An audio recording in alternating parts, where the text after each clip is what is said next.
What's up, everybody? Welcome back to another movie review, and today we are continuing my Marvel movie rewatch. We have gotten to my favorite, maybe my favorite X-Men movie, but out of the X-Men characters, probably my second favorite movie. I think Logan would have to be first. You gotta put that on a pedestal. It's just very, very good.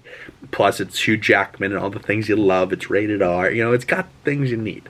But this one, I really enjoyed what they did. They had they soft rebooted with the younger. They made younger Charles with James McAvoy, with Michael Fassbender, with Jennifer Lawrence as Raven. They brought in those younger actors, but people weren't really ready for that, right? Like, people were still thinking about James Marsden, Famke Janssen, Hugh Jackman, Ian McKellen, Patrick Stewart, right? Like, all those people were still the X-Men that people grew up on.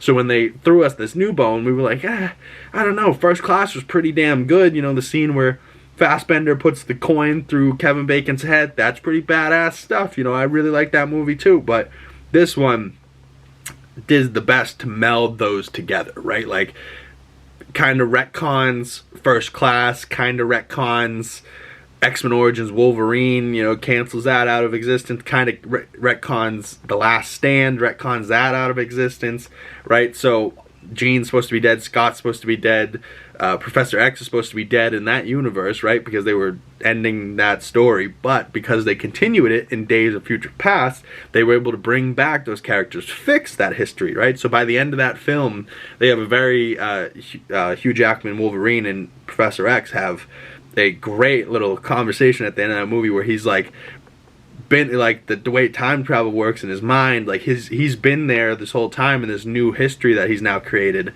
but all of a sudden, like, his conscious comes back and he's like, Professor, you're gonna have to fill me in on my history, everything from about 1970. And all of a sudden Professor X leans forward and goes, welcome back. And you're like, ooh, shit. So Professor X at first was being like, Logan, don't you have a class to teach? And he's like, teach history. And he goes, my history's a little fuzzy, right? Like, the writing in that's pretty great, but how they combined the new and the old together, still have Hugh Jackman in there being a pretty main role.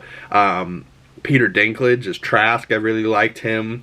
I love that he was like Raven was the key to it all, and if she died, they won because they had her DNA, and if she killed him, they won because they hated mutants. So they had to, like, not let her die, not kill him, somehow change the past, change the future by going to the past.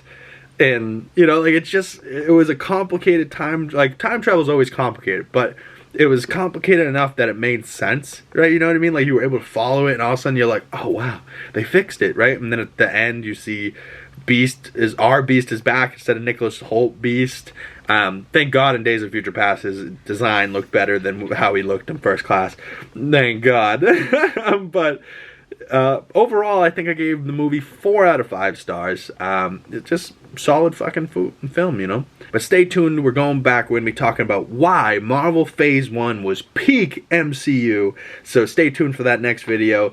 We're going to be talking about, Iron Man 1, 2, 3, Cap 1, Thor 1, Thor 2, even Avengers 1, so why that Phase 1 is so important is going to be in the next video, so stay tuned for that.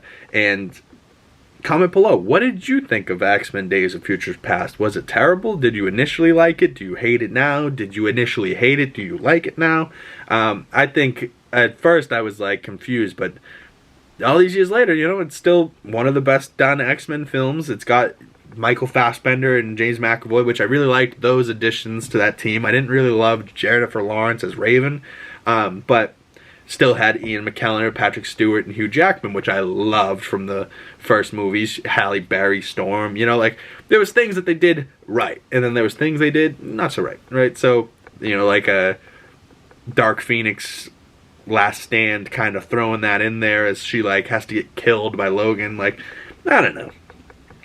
But, and thank God they kind of retconned X-Men Origins Wolverine, and then Deadpool 2 goes back in time and kills that old Deadpool. So, you know, hopefully that X-Men Origins Wolverine era of things is fully washed out of the timeline.